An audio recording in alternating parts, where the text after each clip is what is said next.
વૈશ્વિક યુદ્ધ જેવી પરિસ્થિતિ અને ગેસ સપ્લાય અંગે ઊભા થયેલા સંકટ વચ્ચે લોકોમાં ભયનું વાતાવરણ જોવા મળી રહ્યું છે. એલપીજી ગેસની અછતની ચર્ચાઓ વચ્ચે હવે નાગરિકો વિકલ્પ તરફ વળતા નજરે પડી રહ્યા છે. ગેસ સિલિન્ડરની અનિશ્ચિતતા વચ્ચે લોકો હવે ઓલ્ડ ઇઝ ગોલ્ડ કહેવતને સાકાર કરતા પરંપરાગત માટીના ચૂલા તરફ પાછા વળી રહ્યા છે. વડોદરા સહિત અનેક વિસ્તારોમાં ગેસની અછતની આશંકા વચ્ચે માટીના ચૂલાની માંગ અચાનક વધી ગઈ છે. એક સમય હતો જ્યારે લોકો કોલસા અને લાકડાથી માટીના ચૂલામાં જ રસોઈ બનાવતા હતા, પરંતુ આધુનિક સમયમાં ગેસના ઉપયોગે આ પરંપરા લગભગ ભૂલાઈ ગઈ હતી.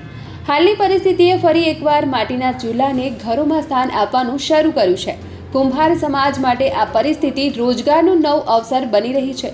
માટીના ચૂલાની કિંમત અંદાજે 200 રૂપિયાથી લઈ 1000 રૂપિયા સુધી છે. ખાસ માટીનું લીપણ, ઈંટો અને લોખંડના પીપના સહારે આ ચૂલા તૈયાર કરવામાં આવે છે. કુંભાર સમાજના રાકેશ પ્રજાપતિ જણાવે છે કે પહેલા મહિને એકાદ ચૂલાનો ઓર્ડર મળતો હતો, જ્યારે હાલ દરરોજ 2 થી 4 ચૂલા બનાવવા માટે ઓર્ડર મળી રહ્યા છે. ગેસ પરની નિર્ભરતા ઘટાડવા લોકો પરંપરાગત વિકલ્પ અપનાવી રહ્યા છે.